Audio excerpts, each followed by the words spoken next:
Hello, hello. Hi, hi. Hi. Good afternoon, good morning, good evening, wherever you are. Nice to see you all.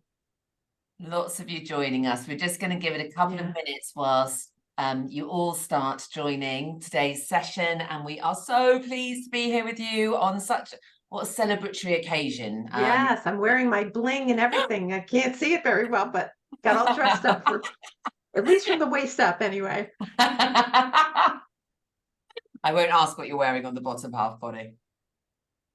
Oh, I'd be presentable. Sometimes I always think if somebody's going to ask us, let's stand up and let's just see. Hi, Lisa. Lovely to see you. Please do say hello. Let us know where you're tuning in from. How's your day going? Or have a share. What are you hoping to get from today's session? Yeah. We want to connect with you, so please do say hello. Let us know who is online right now. Where are you tuning in from? What are you hoping to get from today's session? Vienna, Chicago, Houston. Wow. And Lucy B, where are you today? The author herself, where are you? Actually, I'm in Spain, which is very bizarre. I haven't been in Spain for months, and I'm here for 2 weeks, and then I take off again until after Christmas. So it's really lovely to be here. And you're coming to the US, right? Yes, coming. Yes, I am. I'm going all over the place. You're going to the US, going to Brazil, going to Australia and Singapore. Amazing. So all sorts We're so happy you could fit us in. Yes, I'm really delighted to be here. Really delighted to be here. Look at this. Minnesota, it's just Cologne, Costa Rica. How amazing. Yeah. Good afternoon, everybody. Good morning. Good evening, wherever you are. Wonderful to see you all. Hi, Hayley. It's Hayley. And we are recording for those folks who registered and are going to be watching the replay. We had those questions in online. We did, and we will be sharing this. I think I've just had the last count from Jess, and nearly 700 and something of you have signed up, which is just incredible. Yeah, thank you all so much. Thank you. So we'll be sharing the recording. We're just going to leave it because it's only just 2 minutes past. There's already well over 200 of you online. We're just going to wait for a second and just allow another minute or so. So I am going to pose everybody a question that's online. What are you hoping to leave today's session with? It might be a feeling, it might be an understanding of something, it might be having posed a question to Lucy B. What are you hoping to leave today's session with? What's one thing that you'd really love to leave today's session with? I mean, for me, it's connection and community, and to celebrate Lucy, and to ask some of the most juicy questions Bonnie and I can possibly think of. Inspiration, access to Lucy's book, yes. New strategies, fantastic. Hi, Eva. I know exactly who you are. Hello. Feeling empowered. Oh, I do hope so. Yes. That's what you led with today, Lucy. Get over imposter syndrome. Oh man, I want that to happen too for everybody. I think we all have imposter syndrome, don't you? I certainly do. I don't know about you ladies. I think to some less or greater degree, we all have it, don't we, right? Unless you're a narcissist or a sociopath, apparently. That's so. I think it's 97% of the whole world's population have imposter syndrome to some greater or lesser degree. Yeah. Peer power, love it. Yeah, absolutely. When we work together, one profession, one voice, right? Oh, that's a nice statement. One profession, one voice. How do we fight off companies? How do we combat the belief that the EA role is a dying breed? Oh, I have information to share with you. I have juicy information to share with you on that topic, which isn't in the book, and you're the first to know. Oh, give us the hot news, Lucy. We want the hot news. Our community depends on us for the hot, new, up-to-minute stuff. Absolutely. Oh, Renata, I'm so looking forward to seeing you in Brazil in just over a week's time. That's very exciting indeed. Oh, Well, I think it's time to get going because we've got an hour together, and I am so thrilled to be here with you all. For me, I want everybody to leave with a fire in their belly. And I think Lucy is going to have a bit of a call to action at the end of today's session. If we are going to be one profession, one voice, then action is what's needed. So I'm thrilled to be here with two of my most favourite human beings in the world. And I'm going to start with Bonnie because today's all about Lucy B. But I think everyone knows, well, most of you might know me, but I'm Lucy Chamberlain. I am the co-founder of CNC Academy, the founder of CNC Search. And I am an absolute passionate believer in our infinite potential as a profession. And absolutely, as Lucy said, together we rise. So it is about absolutely joining together in order to forward the voice of this profession. And I hope that I use my platform every opportunity I can to do that. I am with Bonnie. Bonnie, I am sure you know exactly who she is because she is one of the godmothers of our profession globally. But if you do not, Bonnie is probably one of the best trainers and speakers in the world. She is somebody I know that has dedicated her life's work to this profession, both starting out as an EA to Olivia Dukakis, the Oscar winner, and then latterly using all that skill and knowledge to really help raise this profession as it should be, because this is not a job, it is a career. And that is who Bonnie is. I think we are hoping to see her next October in London. So if you are looking for trainers for your business next October, reach out, reach out, reach out. Bonnie has also written an amazing book. We'll be sharing those details with you as well after today's session, because you haven't got your hands on the book Staff Matters, you are missing out. And it is the brilliant, I would say, the most complementary book to this book. The two of them together, absolute powerhouse.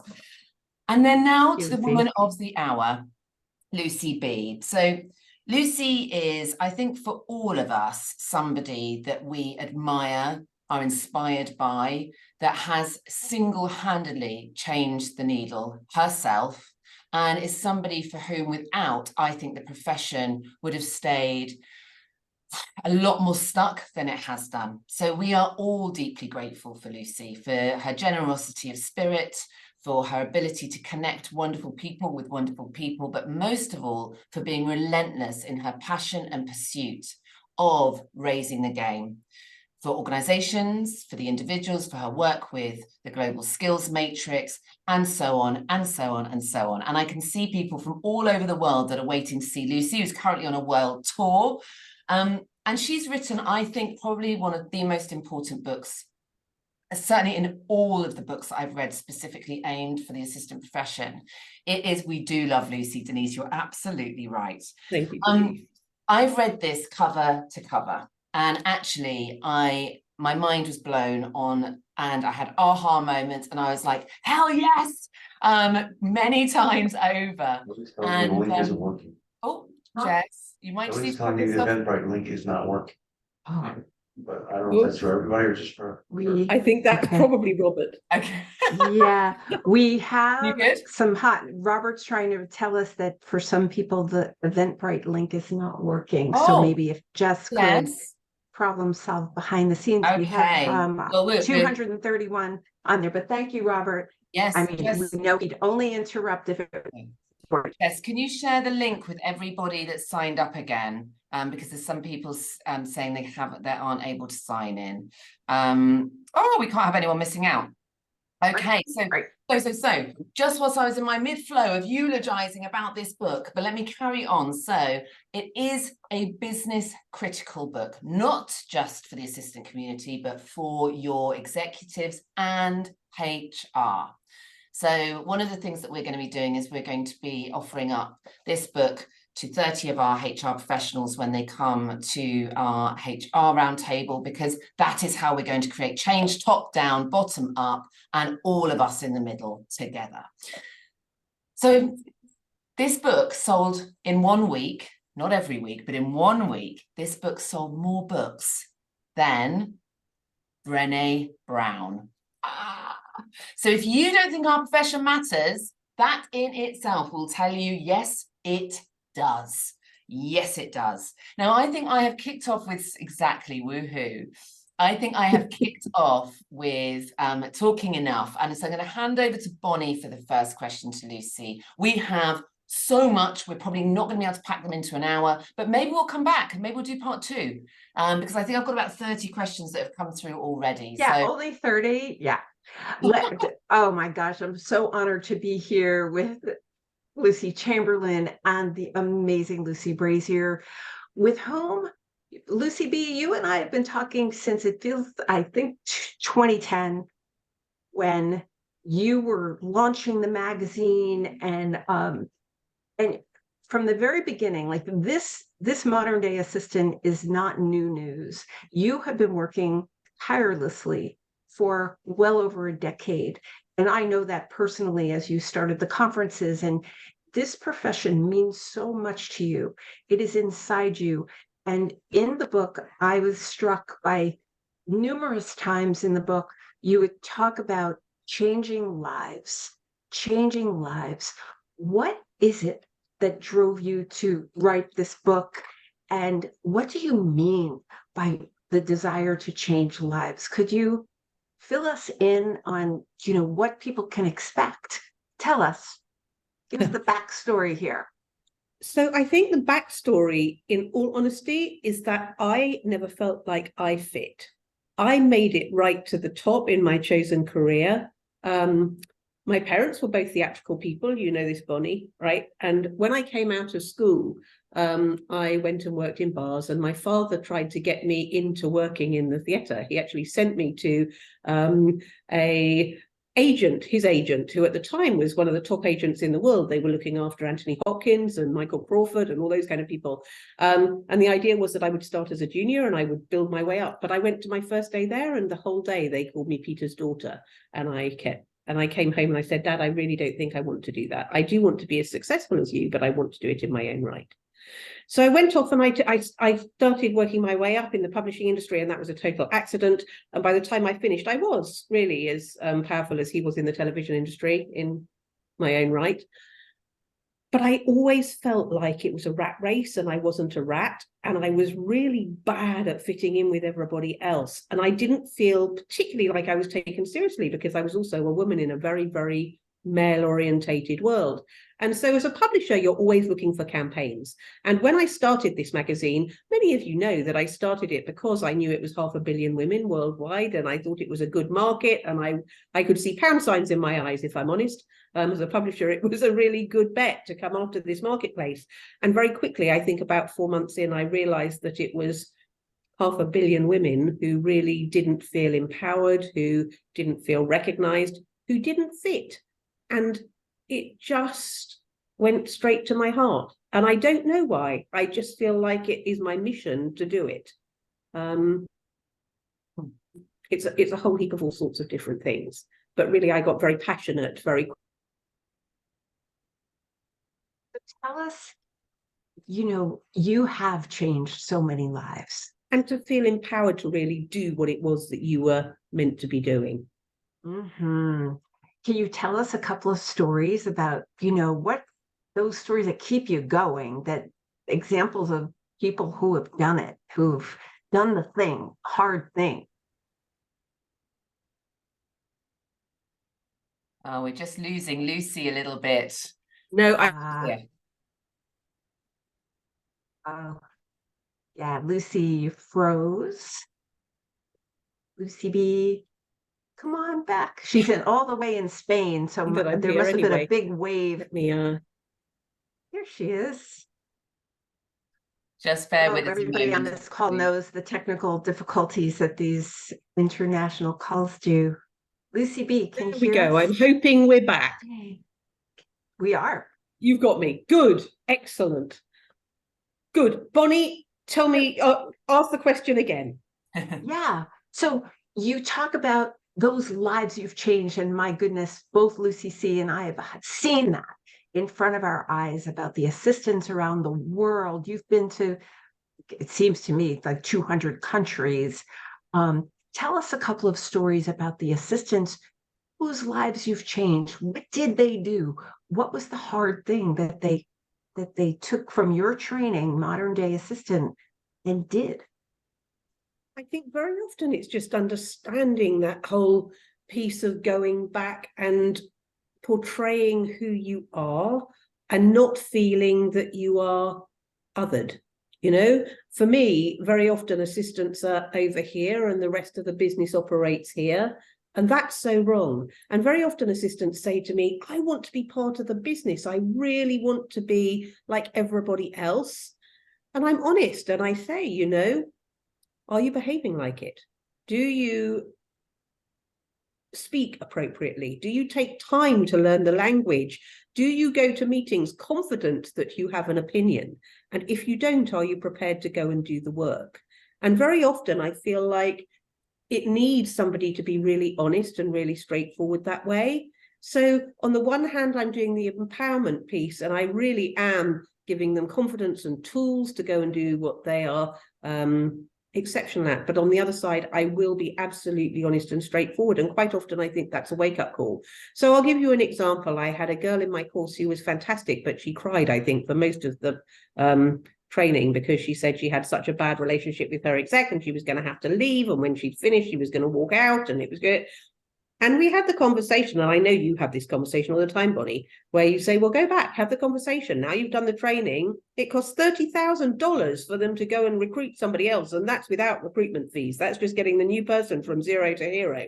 So probably better to have the conversation and to talk about what you've learned, because they'll expect you to come back having learned something. And she did. She went back, she talked to them. Next time I went to that country, she was at this training and I said, oh, okay, have you changed company then? And she said, no, we're best friends. He's paid for me to come on this and he's going to pay for your thing later on in this year. And later on, she went on to go and be the head of the association in that country. So it was very much a total change in her mindset. And because she had a change in her mindset, that cascaded to his mindset, I suspect, and to the businesses. Mm. And you mentioned earlier, Lucy, that 500 million, I just need to say that again, and 500 million make up this profession across the world. How is it possible then that there is such a gap between the training and development for 500 million professionals and the training and development available for everyone else in the business? And how do we shift that? I think it's very sad, and I think it is the elephant in the room, probably, that it's still seen as women's work. Mm. It's very set back still in the 1950s, and I don't think the media are helping us with their portrayals of the way that assistants are told what to do and they rush off and they do immediately what they're told to do. And we all know that that isn't what the role is anymore. It's, you know, for a start, it's only 1 in 5 who's got a one-to-one relationship with their executive.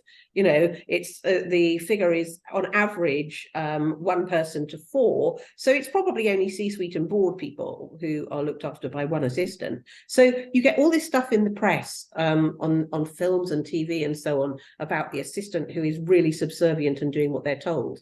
But I do think there's a real element of it being seen as assisting and supporting rather than doing.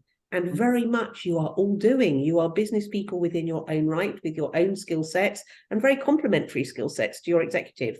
And I am in the process of writing an article which is around the fact that your best time management tool is sitting right under your nose and you are not seeing it. Because I think this is really, when executives do use their assistants properly, something that drops directly to the bottom line of the business and adds incomparable value. But not understanding what that looks like is really a problem for businesses. They don't get it. They still don't get it. And that's an enormous piece of work that we really need to do. You consider the excitement around AI, and yet they have had executives, these incredible individuals that are powerhouses around time management, time saving, efficiency, process, and yet the excitement's around the AI. It's like, come on, guys, what about this incredible resource, this incredible talent that you have wrapped around you as care, right? That happens to have emotional intelligence.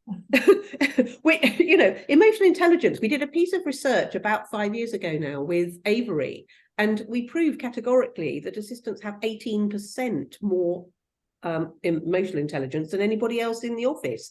And now this is breaking news, by the way, which is that I had a conversation quite recently with the World Economic Forum, and the World Economic Forum people who wrote the Future of Jobs report. Now, if anybody had looked at the Future of Jobs report, you will see that the previous one was saying that you were number 2 on the list of jobs that were going to disappear. And the new one is saying that you're number 5 on the list of jobs that are going to disappear. So a very lovely assistant who happens to work with them fixed a meeting between me and them.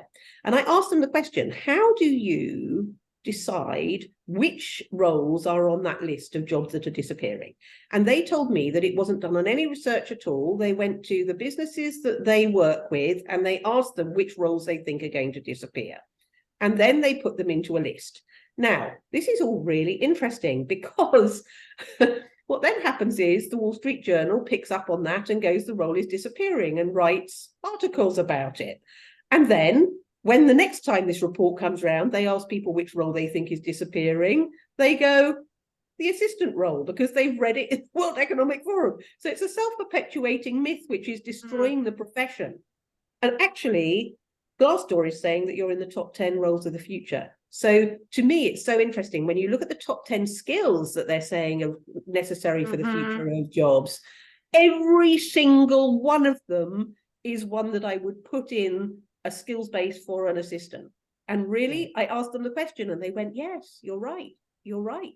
The job, the skills they're saying for this year you need for the future of work, every single one of them would appear in an assistant role. So please don't think you're going anywhere. You absolutely are not. We just have a perception problem and a marketing problem. And somehow we have got to change the way that this is perceived by the world of business. And I have to say to you, part of the reason I went to Kogan Page to publish it for me rather than self-publishing, when I could have, quite frankly, made a darn sight more money if I published it myself, is because I wanted the PR that they are likely to give me. And we are talking about all the major business magazines and getting in this messaging to those newspapers and magazines so that we can reach the HR and the CEOs to talk to them about what the profession actually is and what they can do for the businesses.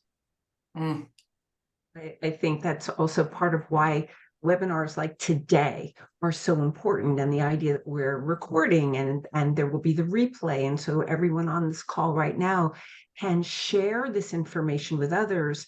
I mean, I know both of you, Lucy C and Lucy B, know about, I posted a thing from an HR person who shared about payment and compensation and revealed, just like you just revealed, the arbitrary, crazy way that they decide about the disappearing jobs.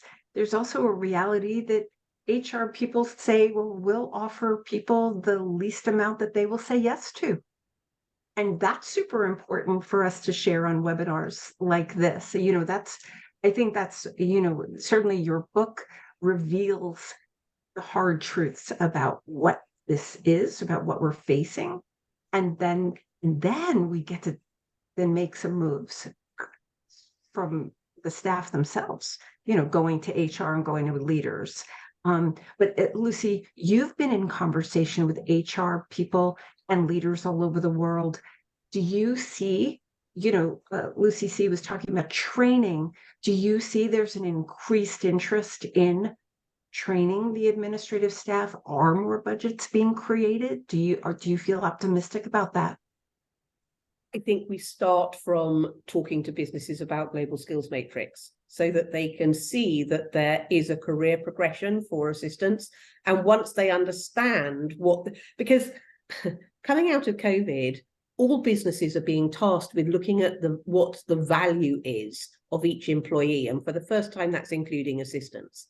So they're coming and saying, talk to us about how we can prove what the value of an assistant is. And of course, we're doing that with them. And we're talking to them about Global Skills Matrix and how you take each level and you fully utilize that to add value to the bottom line of the business.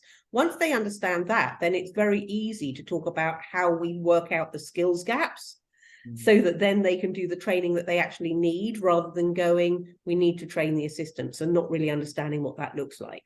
So I think Global Skills Matrix is really key here. to this whole thing. And again, you know, if we're talking about organizations that don't help us, Wall Street Journal, the World Economic Forum, certainly, but the other one in America is the Bureau of Labor Statistics, because the Bureau of Labor Statistics has one level for assistants, and that is a reactive, task-based 1950s assistant, and everybody else is lumped into management. So if you are higher than that, you are in the management category. So when they're saying this role is disappearing, that's because they're looking at that particular level. I don't know whether you saw it, but there was a graphic that was, if America was made up of 100 people, how many people would work in which roles? And the top one, 13 people out of the 100 would have worked in administration. And that's without including all the management roles. So it's a massive chunk. A massive chunk, and certainly the biggest employer of women worldwide. We've got to get this right. You know, we need to change the working lives of 500 million people, and that's no mean feat. But I think we can do it if we have your help. This isn't down to me and Bonnie and Lucy C. This is down to you guys reading the book, getting inspired, and all of us going and doing those conversations. That's so interesting. That really touches on, because by and large, the assistant community isn't the problem. We are stuck in a paradigm. You know, it's a bit like that very famous analogy. We're all fish in a fish tank and the water is dirty. So we have a big problem because we're all swimming in that sort of stinky water right now, and we need the water to be changed. But to do that, it has to be top down, bottom up. So we have to engage our HR, our executives. We have to have these conversations so that they can come on board as allies too, and they understand what's in it for them. Well, I mean, a much better staff retention, greater culture, greater productivity, more impact, more influence. And this leads me on to chapter 3, which is one of my favorite chapters. So you talk in that chapter about servant leadership, and you talk about the move for this role into middle management. And I could not agree more. And I'm so proud to view myself as a servant leader. And I know you said that yourself in that particular chapter. So what mindset shift is going to be needed from the assistant community to embrace their role and embrace that title, and to look at ourselves or look at those particular professionals as middle management? I think if we're talking about leadership, we have a view in our heads very often of thinking about leadership as being right at the front and leading the charge. And when I'm doing my course and I say, give me some words that a leader is, and we get loads and loads of words, and we run through them at the end and go, well, that's you, no? Right? So it's... You list some of those and they're really powerful. Yes, definitely. I think really it's misunderstanding that leadership is authority, and it isn't these days, it's influence. Yes. And I think assistants are very influential within their businesses. So it's about understanding your power and understanding your executive's power and your skill sets and their skill sets, and where they work together in order for the business to really thrive. And there's a whole heap of stuff in there about changing your mindset around goals, because goals used to be something that your executive had, and it was very rare for assistants to have goals and KPIs set. I know, because you're forever writing to me saying, they asked me to write goals and I have no clue. What are we going to do here? But to me, it's about looking at the executive's goals and working out how you can support them to reach them. So whereas in the past, you had the executive who was kind of given a goal and was traveling on this journey to go and hit the goal, and the assistant was running along behind going, hey, how can I help? Tell me what I can do to help you hit your goal. These days, it's very much more about you and the executive understanding the goal together and collaborating, both of you bringing those skill sets that are unique to each of you to the table, so that the two of you are working forward together to hit the goal at the end of it. So you're both leaders in your own right. And to me, the whole servant leadership piece, whenever I say you're servant leaders, I get people going, I'm nobody's servant. I don't want to be a servant to anybody. And I say, well, yes, but I consider myself to be a servant leader also, because my role is to make sure that you are absolutely the best you can be and that you're achieving everything you can. And your role to your executive is to do the same. And you have got that servant mentality. You have a servant heart. Otherwise, you wouldn't want to be in this role in the first place. You would want to be the one who was out front making the decisions. So embrace it. Understand there's a real power in that. And suddenly it becomes your ultimate role, I suppose, your ultimate power to be able to support and to be able to help your leader to get to where they need to be. And that trust piece is so key to that. I feel like, you know, the assistants that I've worked with where the trust is total and I am able to say, I'm out on the road and I'm throwing everything else behind me for you to make happen. They are servant leaders because I can't move without them pulling everything together. I'm out there doing the things I'm incredible at, and they make the whole of the rest of it happen. So that partnership is so important, I think. Yeah, that sounds like alignment to me, and that sounds empowering in its own right. Bonnie. So Lucy, chapter 3 is obviously Lucy C's favorite chapter. Lucy B, as someone who just wrote a book recently, you know, these chapters are like your babies. They're like your friends. What is your favorite chapter? And talk us through that a little bit, that process of writing the book. And, you know, but do you have a favorite, or is it kind of like your kids? They're all my favorite. No, I have 2 real favorites, and they probably won't be the favorites of anybody else out there. My favorite chapters are the one that's on strategy. So you think you're strategic, what does that mean? And the reason that's one of my favorite chapters is because I am a business person at heart. You know, before I started working in this profession, I was a publisher running a £94 million business. So, you know, to actually be able to bring the business expertise and to say, here is where you go looking for that stuff, rather than just talking about being strategic. This is what it actually means, and this is where you are able to learn. Yes, I can see here they're saying to speak their language. I often say we need a book that says how to speak business, because being able to talk to other business people in their language, I think very often assistants know what they want to say, but they don't know how to say it, and they worry they're going to sound stupid, so they just say nothing. And really that chapter for me was the most exciting, because it was, okay, let me give you my business knowledge. But I liked all the bits also where I was able to say, as a CEO, this really is useful to me. So if you're wondering whether you should be doing this stuff or not, as a CEO, absolutely, you should be doing this stuff. And my other favorite chapter, just because, you know, if you've read the book, you know my story, is the one on stress, because for me, stress is epidemic, and really, particularly within the assistant profession, there are a whole heap of people that are about to burn out. And I loved writing that chapter because it made me feel like I was going to give people tools so that they didn't do that. We did a survey, Lucy B, this month for all of the candidates that we've interviewed, and nearly 71.5% of all those interviewed were leaving their roles due to stress, anxiety, burnout, and that family. So that's a huge statistic. I mean, obviously it's a snapshot, but we interview a very broad range of assistants every day. So strangely, that was one of the questions I had for you. One of the things I love about the book is the book club questions. So assistants, if you want to get this message out there, take it to your book club. And I love the book club questions. One of the ones that really resonated with me, and I think we all have a responsibility to really think about this, is how can we make this a career choice for school, college, or university leavers, you know, a real profession of choice. And I thought I'd throw that back to you. You've posed it in the book club questions, but I wanted to ask you that, and maybe Bonnie too, actually. What do you think action-wise we need to take to make this a profession of choice at that level?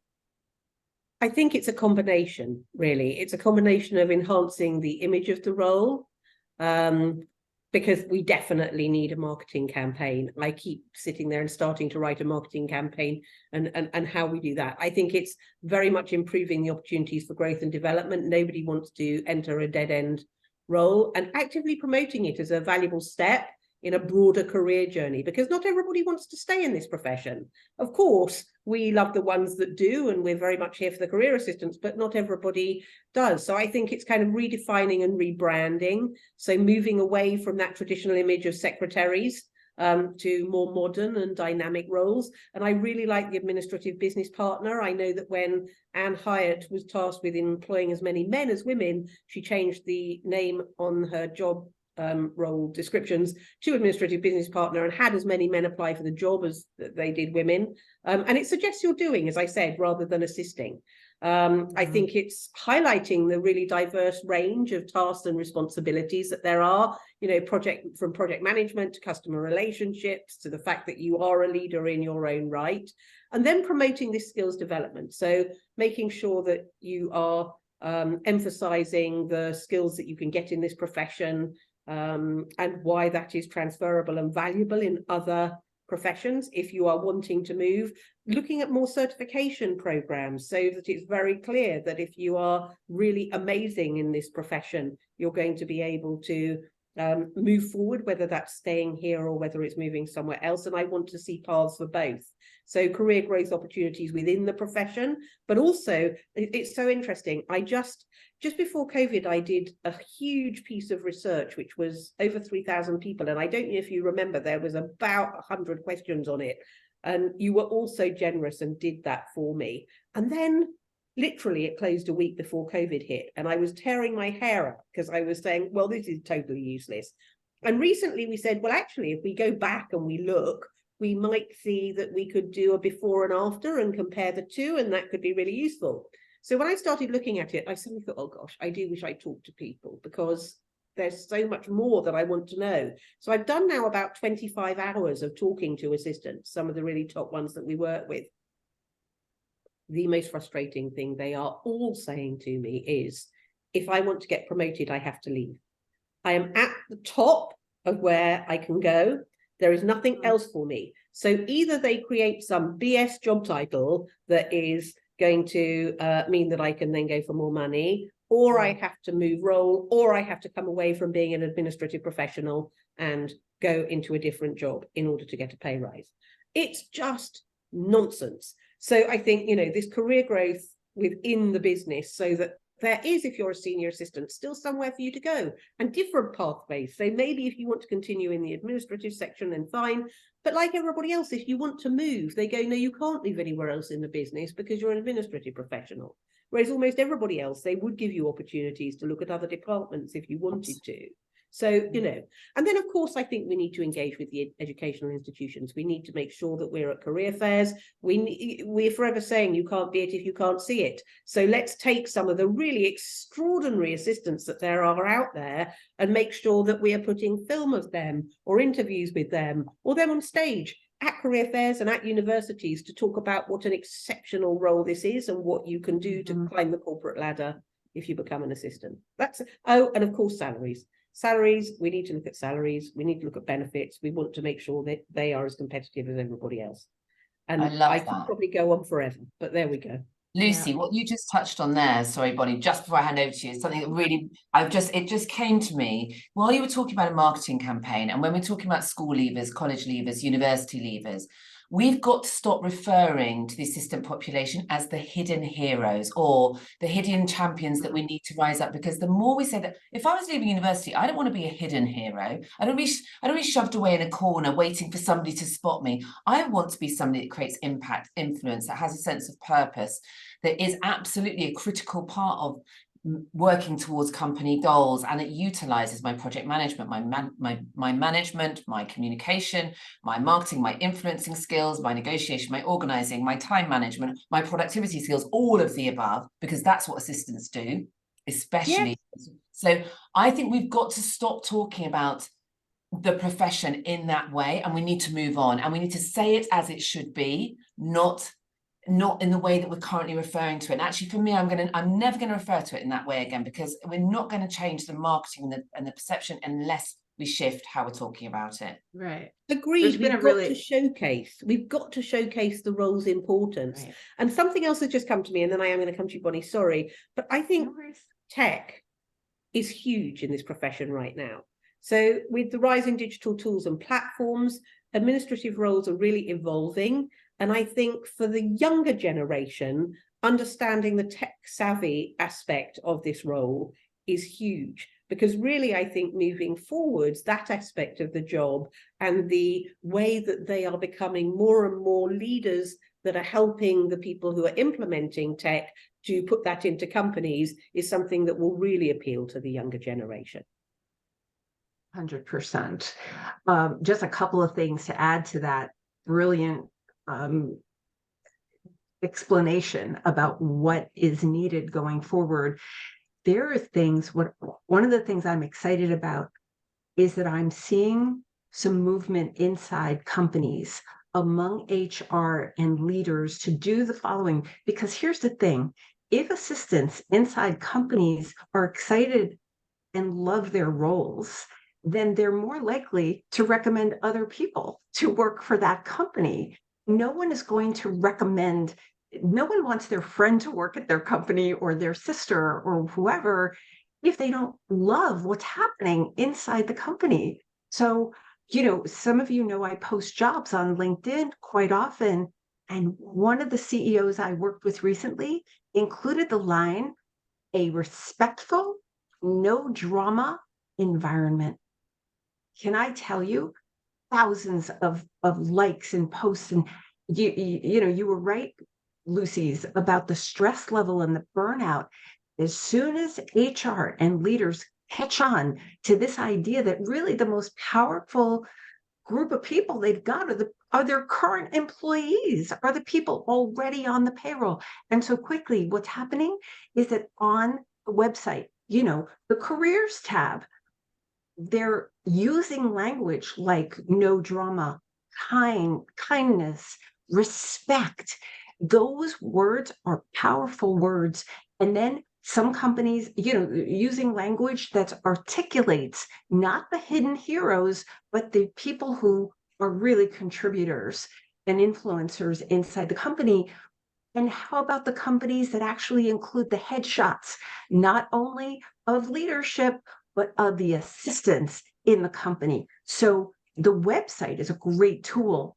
The job descriptions. And last thing I want to say is every person on this call, everybody listening, one way to change perception is have an accurate to the minute job description of what you're doing right this second, right this minute. It's quantifiable. There's nothing about emotions or feelings about it.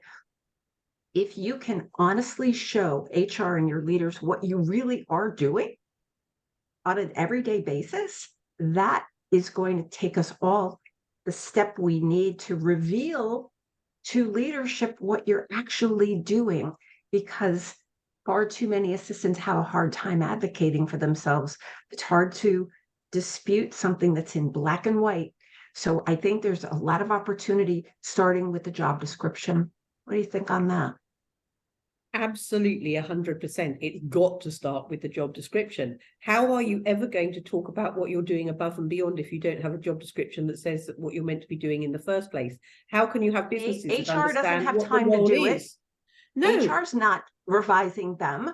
So that's the why you go to assistants the global themselves. skills matrix. That's why you go to the global skills matrix. You have all the skills, you have all the tasks, you have all the behaviors. And by the way, we also have a competencies document now. So if anybody is interested in a competencies document that runs alongside that, really, really happy to let you have that. And the other thing, Lucy, can we make sure that we share that with everybody on the call? We'll share we should share the global skills matrix and that with absolutely everyone that's signed up today, because that is critical. That's where we start. That's the platform. Yes, you can have both the documents. That is the platform by which you can have all conversations. The thing that Lucy's book lays out so brilliantly is that HR and leaders don't have all the answers. The assistants are so capable and competent. It is about revealing that capability and competence. Would you say, Lucy B, about it really does in large part come down to the perception issue. And one of the questions from the attendees, Lucy B, is your advice about how to brand themselves. You're the marketing queen. How can EAs brand themselves so that the perception will change and that they will be viewed with more respect and acknowledgement? Oh my word, that's about 2 chapters worth, I think. But yes, I think it's so many different things. And it is really, for me, about your own perception of yourself before you start. You have to understand that you are a valuable business talent. not just a resource. We've got to stop thinking about assistants as a resource and start thinking about them as talent and managing them that way. So to me, you know, everything from the way that you carry yourself with your body language, to the way that you are speaking to other people, to feeling confident to saying, I would like to attend that leadership meeting because I need to get the information from there, and talking to them in business terms about what doing that will do for them and for the business, understanding what your worth is. It sounds like it's really trite and that I'm skimming the surface, and I am, because it is so much of the content of the book that needs to go into that answer to that question. But I think it starts with understanding what your role is and then living that, probably. And you May I just add to, you know, how about the way we show up on camera? How about the way we show up on LinkedIn? Headshots and banner images. I mean, Lucy B, do you believe that that's of value? I do. I think so much of it is down to confidence, though. It's about having the confidence to do that stuff. And in order to have the confidence to show up on, and I know we can say, well, you fake it until you make it, right? But I do think that really understanding your value to the business and understanding why the business needs you gives you that confidence so that you are able to make a confident contribution to your relationship with your executive and to your business. It's showing up on camera. Of course, we all want to look confident and like we know what we're talking about, but that takes work. And for a lot of assistants, the reason that they decided they wanted to be assistants in the first place is because they didn't have the confidence and they did want to be in the background. So that's a huge piece of work. Visibility. You know what's interesting too is I think that's an added benefit of every assistant putting their detailed job description in writing. It's a confidence builder to actually see it for themselves, you know, and like, wow, I really do this, and it's going on for 4 pages. Thank you very much. Yes, definitely. And visibility and vulnerability are they go very, very closely together. So I think owning our zones of genius really helps to move beyond the vulnerability into that place of purpose and that place of commitment to the profession and being able to be visible. But that is a process, that's for sure. There was something else I wanted to touch on before we go to the last couple of questions from, well, we've got loads of questions, so maybe there will have to be a part 2. You talk quite a lot in the book about 7 thinking hats, about communication and listening, and again, for me, that is one of the most powerful things that any of us can learn, is stronger listening, stronger communication skills. And from that place, we build our competence and our courage and our confidence. But if there was going to be 1 or 2 tips around this, obviously, first of all, everyone read the book because it's all in there. But as you are here with the woman herself, what are a couple of tools or tips that you would give to the assistant population and their executives, because hopefully some are listening today? What would you give around that listening and communication piece? I think the piece in the book that is about the different personalities is absolutely core. I think for me, I quite often thought that I was being persecuted and people were getting at me. And I think we can take things terribly personally. And when we understand that it is business and we're not going to get on with everybody, and actually you're paid to treat whoever you're working with the same. So you've probably got one where you think, oh, I love them, they're so nice. And maybe you've got one where you think, yeah, they're all right. And if you're really unlucky, you've got one where when you meet in a corridor, you're like a couple of cats and you're kind of, I don't like you at all. But you're paid to treat them all the same and to support them. So understanding the different personalities and why people behave in certain different ways and how to communicate with them so that you're going to get the best out of them, I think is absolutely core. Because once I understood that, now I look at people and I go, oh, you're one of those.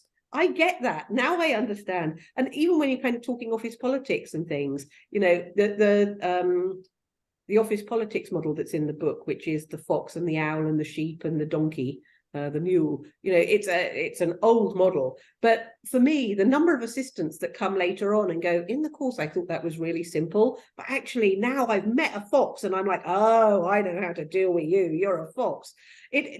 I think sometimes simplifying that way and really working out what it is that you're dealing with stops you feeling this is down to me. Yeah, we move out of victim mode and into a much stronger place of empowerment, which is the message running right the way through the book. Bonnie, we've got a couple of, if anyone wants to ask a question, we have the last 10 minutes to ask questions. And Bonnie, I don't know if you wanted to, I'm sure you've been, I've got reams of paper printed off with everybody's questions on them. But was there anything, Bonnie, you thought we needed to make sure that we covered today? Well, I have a personal one for Lucy, and I haven't actually heard her talk about her OBE. And, you know, at the very top of this webinar today, Lucy, you admitted that you didn't fit in, that, you know, that you related to assistants because there's something about the role that just doesn't fit. And just in the last year, ish, you were named OBE. And in America, that was kind of a foreign idea, but surely that has to make you feel like you fit in now. May we know, has that changed your life at all? And has that informed the book and the way you wrote it, the people's reaction to it? You know what I mean? How, you know, now that you have those letters after your name, has it changed your life? Would you like to talk about that? For those of you that don't know what an OBE is, it's an Officer of the British Empire Award, and it's awarded, actually I was awarded it by the late Queen, but then because of COVID I didn't go and collect it until July, and I went to Windsor Castle and collected it from the King, and if you look online you'll see there's all sorts of photos of me in a very silly hat. But I think it opens doors, mainly because the government in the UK spends 2 years researching you before they allow you to have the title. So certainly in the UK and Europe, you will find that businesses will understand what that is and will then say, oh, okay, you've been checked out, so you're all right. And obviously it's for services to office professionals, so I get a nice reaction when I say that that's what I did. And for me personally, going and meeting the King was such an absolute joy. It's hilarious, actually. There was a string quartet playing over here, and my mum said to me, did you notice that they were playing your favorite piece of music, which is the Enigma Variations? And I didn't notice that at all. And my other best friend said to me, was Johnny Thompson there? Because what that man can do for a kilt, he's one of the equerries. You has to be seen to be believed. And I didn't notice him at all. And when I came to look at the photographs, he was standing right behind King Charles. So, you know, but I was fascinated with his face, King Charles's face. And I did tell him, by the way, he said, so what do you do? And I said, oh, who do you work for? He said, and I said, well, actually, I work for myself. And what I do is I train assistants all over the world how to best work with their executives, including yours. I've trained the assistants at Buckingham Palace and from all the other palaces, I said, so that you can get on with doing all the things that you're amazing at, and they fill in all the detail behind. And I made him laugh, which really made me feel very good. So has it changed my life? Probably not. It was an amazing, amazing experience. My parents, who are really quite elderly now, were absolutely thrilled, and it was a wonderful day. But I don't know. I think always we have imposter syndrome, and I certainly feel that my vulnerability is part of what makes me successful. It's about the assistants. It's not about me. And I will do that till the day I die. If anybody comes to me and says, we want to do this with you, can we work with you on this? My first question is always, is it right for the assistants? And if it's not, I'm not interested. Right. Well, I'm hopeful that those letters after your name is, there may be some people out there who somehow decide to take you more seriously, or, you know, they're going to listen harder in part because of that. You know, it's a tough world out there. We need all the advantages we can get. It's true. It's absolutely true. Thank you. Lucy, our pain becomes our purpose so often. And in writing a book, and I know that when I spoke to Bonnie a while ago, just before her book was published. It's a huge undertaking, huge. I think one of the biggest things anybody will ever do is to write their first book. It's massive, but there's obviously a driver behind, a determination, a desire. So if there was going to be one or two things that this book created a legacy of, what would your, I guess, when you have that dream of writing a book and what the result would be, what's one or two things you really hope this book will help to shift, change, create? It's very simple, really. I don't want anyone to feel that way anymore. I spoke, I'm name dropping now, but I spoke to Zelda Laranji, who was Mandela's assistant, who is the patron of the foundation I'm involved with, back in 2015. And we were talking then about the Global Skills Matrix and what I was hoping it would do. And she said, holy cow, Lucy, if you get that right, you're going to change the working lives of 500 million people. And I was really overwhelmed by that. And I went home that night, and they had a film called Made in Dagenham on television. I've watched it. Yes, that will mean nothing to any of the Americans out there, but it's well worth watching. It's about a woman who had next to no qualifications, who was a machine worker at Ford in the UK, who thought that it wasn't fair that the men were paid more than the women, who started a campaign and actually had the government in the end say that that was unfair and it wasn't allowed to happen. And I thought, you know what? Somebody has got to do this. Somebody has got to do this. And that's been the kind of driver behind it. And I have wanted to write this book for so long. And my team kept saying to me, you have no time. You can't do this. You just don't have time. And actually, they were right. I didn't have time. I wrote it on planes and I wrote it in hotel rooms. And I literally downloaded it from my brain to the page. And that bit was easy. It was the editing piece that was really hard, and what to leave in and what to take out and what to... I don't know. I loved it. I loved writing it. And then I was terrified because I was sitting there thinking, oh, gosh, you can't change anything now.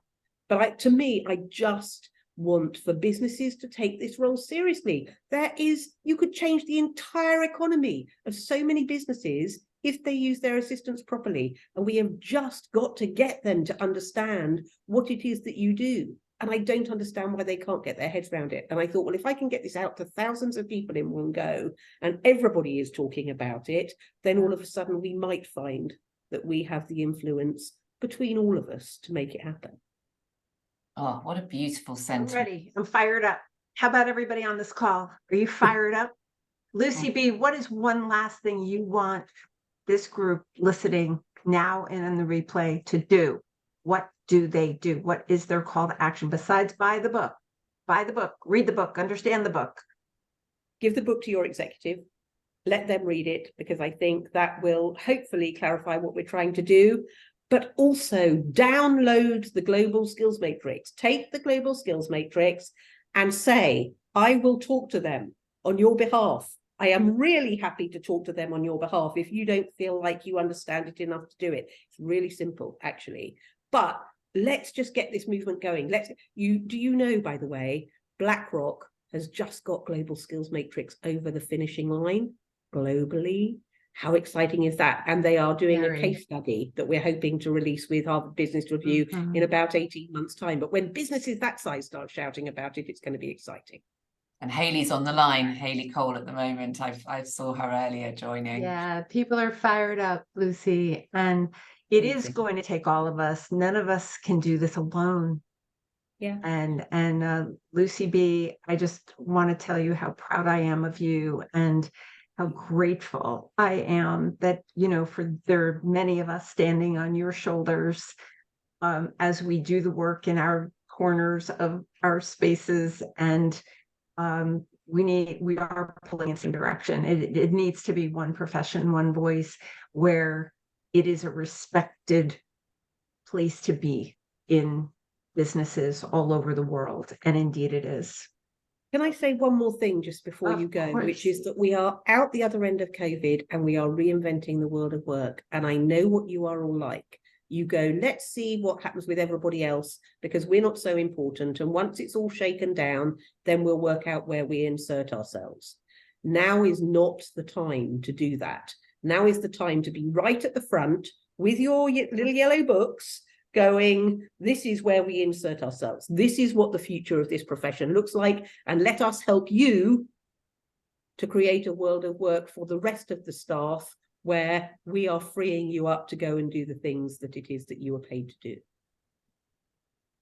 Well, the emotion and the emotional charge, and actually, as Bonnie was talking there, I've had to dab away a little tear myself, because we do stand on the shoulder of giants with you, and we are so grateful, deeply, actually. Gosh, I'm getting emotional, deeply grateful for you. And I know that everybody on this call, you have no idea what Lucy sacrifices, what she has sacrificed, what she gives, what she's had to put up with actually along the road to deliver what she's delivering for the profession. And that is because she's an extraordinary human being. And I'm grateful to know you. Thank you for all that you do and continue to do. And please share this far and wide, because together we can make change possible. Yes. Thank you, ladies, so much for this opportunity. I have absolutely loved every second of it. And thank you to everybody who turned up as well. It really means a lot to me. Thank you. Let's go do this. The world. Big hug. We love you. Let's do this, folks. Thank you.